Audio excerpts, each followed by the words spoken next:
move a War Powers Act vote right now. I mean, it will be forced to the floor. But the idea that we would take the ability of our commander-in-chief, the president, take his authority away right now to finish this job is a frightening prospect to me. It's dangerous, and I am certainly hopeful, and I believe we do have the votes to put it down.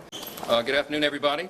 We got a briefing from what was really a gang of 8. It became, I think, a game of 20. I stand here with our other chairman, Rick Crawford, of our Intelligence Committee, House Intel Committee, and Chairman Tom Cole of the Appropriations Committee. We brought the appropriators, the chair and the ranking member in and expanded the group to talk about all aspects of this. We got a great briefing, as you know, from the leaders of this, Secretary of State Rubio and the Secretary of War, Hegseth. John Ratcliffe was their CIA director, and of course, General Raisin Kane, Joint Chiefs of Staff. They gave us operational details. They gave us the rationale for what was done. And I was very satisfied with the briefing. It follows up on the original Gang of 8 briefing that we had more than a week ago, several days before the Operation Epic Fury began. I was satisfied at that time. I had, as I can speak for myself, as the leader of the legislative branch, the Speaker of the House, I had multiple follow-ups with the Secretary of State. I spoke with the President about it multiple times, and that was in advance of the operation, and we knew what was happening. I think there are two critical points that I just want to emphasize, the non-classified summary of what has happened here. First of all, to me, the most critical point is that this was a defensive measure, a defensive operation. And why is that? I took some notes, and this is not classified, so I'll tell you what I think is important. Israel was determined to act in their own defense here, with or without American support. Why? Because Israel faced what they deemed to be an existential threat. Iran was building missiles at a rapid clip to the point where our allies in the region could not keep up. As you know, Iran has long vowed to take out Israel, wipe it off the map, and they have long seen that as a critical threat to their very existence. Because Israel was determined to act with or without the U.S., our commander-in-chief and the administration and the officials I just named had a very difficult decision to make. They had to evaluate the threats to the U.S., to our troops, to our installations, to our assets in the region and beyond, and they determined, because of the exquisite intelligence that we had, that if Israel fired upon Iran and took action against Iran to take out the missiles, then they would have immediately retaliated against U.S. personnel and assets.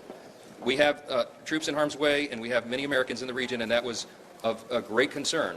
If we had waited for all of those eventualities to take place, the consequences of inaction on our part could have been devastating. We don't know at what magnitude, but you can assume, because it is common sense, that if Iran had begun to fire all of their missile arsenal, short and mid-range missiles, at our personnel and our assets and our installations, we would have suffered staggering losses. And if we had waited to respond before acting first, then those losses would have been far greater than if we had done what we did. That was their decision. I can guarantee you this, if we had not acted, if the President, the Commander-in-Chief, had not acted as he did, those same officials would have been hauled in here by members of Congress and asked them why in the world they waited if they had exquisite intelligence, knowing that that would happen, that we would suffer such staggering losses. Why did they not act to prevent it? So I am convinced that they did the right thing. There's another critical point. What were the objectives? The objectives for our operation, Operation Epic Fury, I am convinced, because I've now been to multiple briefings and I've understood the point of this, the objective was not regime change. The objective was to take out those missiles, the short and mid-range missiles, and their ability to produce them. We did that. That was objective number one. Objective number two was to eliminate their naval capabilities, destroy those and the missiles, and we are well on our way to accomplishing that mission. That is why I think the President has said, in his own words, the Commander-in-Chief has said this is going to be a operation that's short in duration. We certainly hope that's true. We pray for our troops and all those in harm's way, our allies as well. I am encouraged that our NATO allies are standing with us. The Arab states are largely standing with us, publicly, certainly privately. Iran was a great threat to everybody in the region and everybody in the world because it was an evil regime. The Ayatollah is no more. That was not the mission of the U.S. to go in and take out the regime, but that happened, and in my estimation, that is a great development for freedom-loving people around the world. Go ahead, Brett. Yes. Do you guys discuss the need for supplemental to get some new munitions and other things that our military might need? It was brought up in discussion. There are more details to be determined, of course. It depends upon how long the operation goes and what the need is. But our appropriators certainly asked that that question, but I think there'll be some time before we can put a final number on it. Mr. Speaker, is there at any point you think Congress will need to give congressional authorization? So, you know my background. I'm a constitutional law attorney. I'm a jealous guardian of Article 1 in the legislative branch. My understanding of the law has always been, and this is the tradition and the way the law has been used and observed over many decades, the President was acting well within his authority. What I just told you is the scope of what happened here and the situational awareness that they had at the time to make this decision. It's not a declaration of war. It's not something that the President was required, because it's defensive in nature and in design and in necessity, to come to Congress and get a vote first.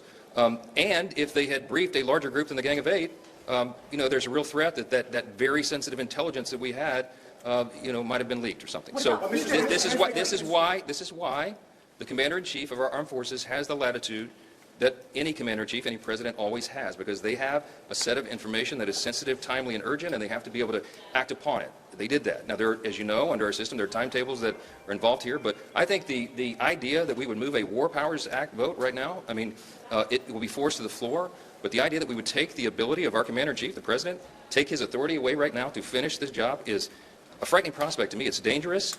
And I am certainly hopeful, and I believe we do have the votes to put it down. That's going to be a good thing for the country and our security and stability. But how can you call this a defensive operation if the U.S. struck first, Mr. Speaker? The U.S. struck in a defensive posture if we knew for a fact. Wait a minute. Let me answer the question. I thought I just did answer that question. If we knew for a fact that Israel was going to move, Iran was going to respond, and Iran was going to strike not just Israel, but the U.S. Remember, we're the great Satan, as they always say. Israel's the little Satan, okay?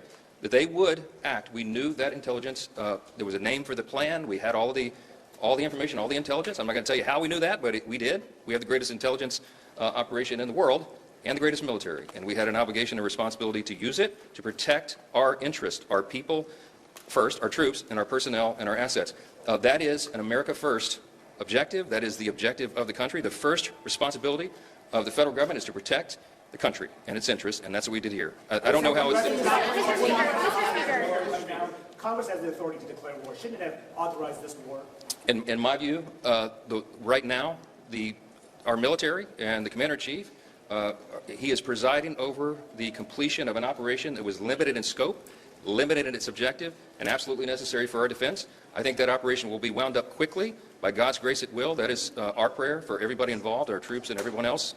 And, of course, for the people of Iran, who are now rising up euphorically to have a chance for freedom, to have an evil, murderous regime removed. It is a great thing and a great time in history, and we're proud to be a part of it. Mr. Speaker, this is on the ground. This go over here with the limited, but the retaliation is not. Moments ago, standing before reporters after a high-level national security briefing, Speaker Mike Johnson delivered a firm defense of the administration's actions in what he described as a limited defensive operation against Iran.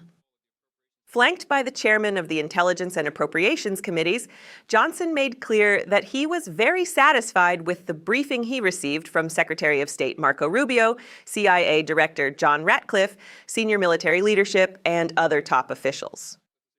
He emphasized that congressional leadership had been informed in advance, that sensitive intelligence shaped the decision, and that the president acted within his constitutional authority as commander-in-chief.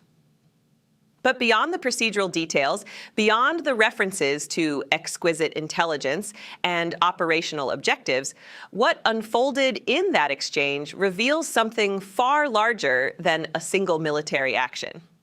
It reveals the enduring tension at the heart of American governance, the balance between executive power and legislative oversight, between speed and deliberation, between secrecy and accountability. Speaker Johnson framed the strike as defensive in nature, arguing that Israel was determined to act regardless of American involvement, and that intelligence suggested an imminent threat to U.S. personnel and assets in the region. In his telling, inaction would have invited devastating consequences. The choice, as he presented it, was not between war and peace, but between preemption and catastrophic vulnerability.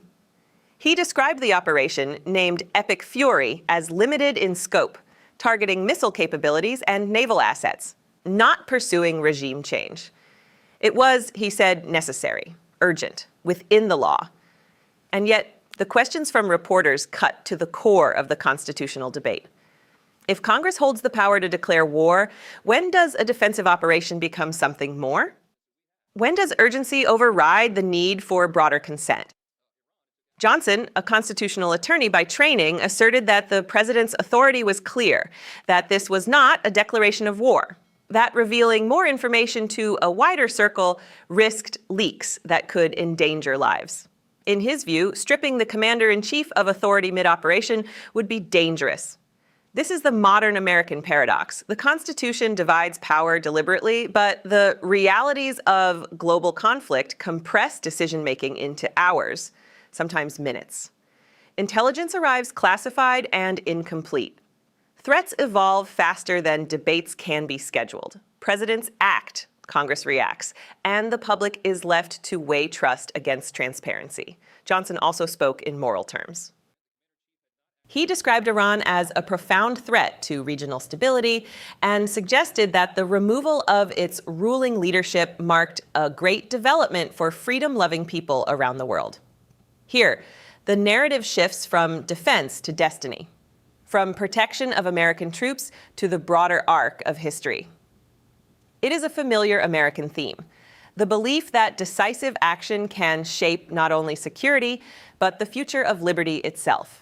But history also reminds us that military action, however limited at its outset, can carry consequences far beyond its stated objectives. Supplemental funding may be required. Timelines may extend. Alliances may be tested. Adversaries may respond in unpredictable ways. And every action taken under the banner of defense will be scrutinized for its adherence to both law and principle. The Speaker's remarks reflect a deep confidence in executive judgment during moments of crisis. He expressed certainty that the president acted correctly.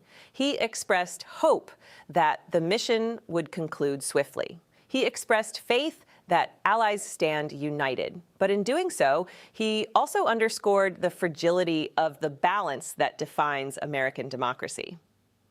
Because in the end, this is not only about missiles or military assets, it is about trust. Trust that intelligence assessments are sound. Trust that objectives remain limited. Trust that constitutional boundaries are respected. Trust that power exercised in urgency will not become power normalized in permanence.